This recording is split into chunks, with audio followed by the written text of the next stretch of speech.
Al's a Canadian working in the Boston area, and I know Al. He had to go through the administrative struggle being a developing leader there, and I'm sure you guys have talked about the challenges. But Al was the one who sort of had to make a breakthrough of the small area games and coaching kids at the right level for the right reason and the right way. So, Al, just wanted to now let you take back over here. Sure, Wally, I can definitely weigh in on that. I mean, so that all started with Roger. Actually, we had started putting some thought into what it would take at our association we were kind of in a bad place in terms of declining numbers and, people not being happy with the hockey experience. As you know, in the U.S. here, like at least in Massachusetts, you kind of have nonprofit town youth hockey, and then you have club youth hockey, and the perception that, you had to go to club in order to get a good hockey experience, that kind of thing. So this is all stuff we were dealing with, 3, 4, 5 years ago. So that's, we kind of had to do a little exercise where we looked at what it would take to do a much better job. And part of that was bringing in Roger to talk about the ADM with our board. And we looked at the model association, the program that they put together. So, initially we were looking at becoming a model association, what it would take to do that. We did go a little bit away from that. There was a couple of things that, we didn't think that we could really implement within the structure of our league. Like there's requirements on how many games you can play and how many practices and things like that. And in Massachusetts, the leagues and when hockey starts and ends doesn't really line up with it. But we took all of the elements that we could implement, or that we thought we could implement and do them really well. Things like, large group practices with 3 to 5 teams on the ice. So we gained a lot of efficiency in how we utilized our ice. We got coaches working together. So now there's 10, 12 coaches on the ice for a practice. Everybody's learning from each other.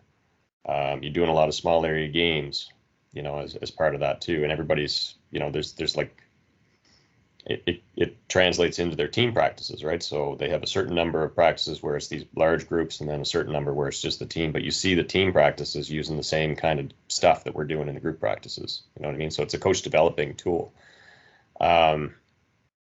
It's just been, it was really, really, really good for us. And we're seeing now, we're 2 or 3 years on, and we're seeing it in the growth of the association. Like my Learn to Skate that I used to do had 5 kids in it, and now we cut it off at 75. Our teams, we went from 1, 2 teams at an age level, and this year we got 5, 6.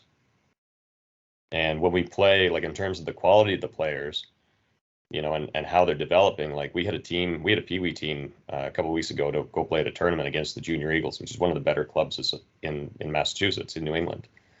And they gave them a better game than anybody in their league gives them. Like I think it was a 4-3 game or something like that, and they're beating everybody in their league by a touchdown. So just in terms of talking to the parents, like we have a lot of parents who are doing both, myself included. So this year I've actually ventured into that club world, like we've talked about, on previous calls. We've encountered parents that have had really negative experiences in the club world who, they're saying, well, I'm looking for a new team, but I'm definitely doing Tri-County. Definitely, like we're staying with our town team no matter what, because we love it here. The kids are great, families are great, the hockey's great. We'll see where else we land, for our other team. But in terms of the town hockey, we're staying here because it's great. So I got nothing but great things to say about all the work that Roger and his team have done.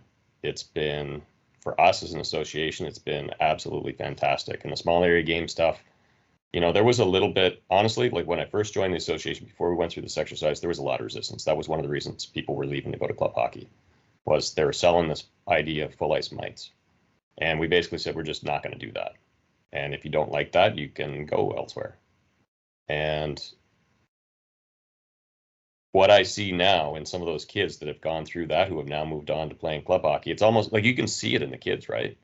Like I find in games, you can see players that are really north-south, head down, skate the puck kind of thing, versus kids that are used to dealing with pressure, who are creative, who use lateral movement and they support with width and depth, like all these great things, right? And I think that's really, like, you can see it in the kids that are playing on the same team who have gone through sort of that full ice might from the very get-go versus the ones who did like a development program and a might program that was really focused on, you know, the cross ice in small areas. Like the kids play very different, and it's kind of cool to see.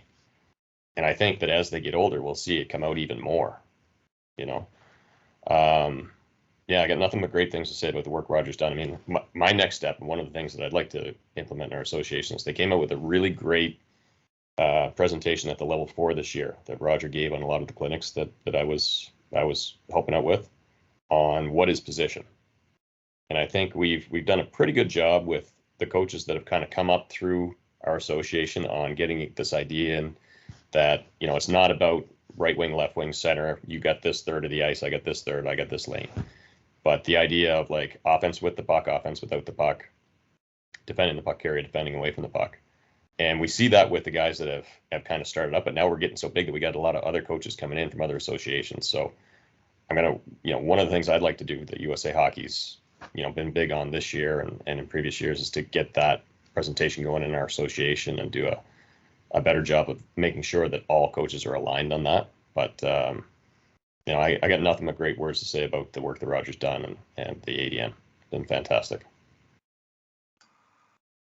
Yeah, and I just like to say that Al's stepped up and helped with our coaching education here in New England, but a lot of it's been virtual, so it's actually coaches throughout the entire country. He's just done a phenomenal job. He's been a great resource for us, and I'm looking forward to spending a couple of days with him down in Cape Cod here and coming up in March. So we're going to be going over some new curriculum stuff, but to have good hockey people who believe and buy in and then deliver a quality product is a game changer for everybody. So.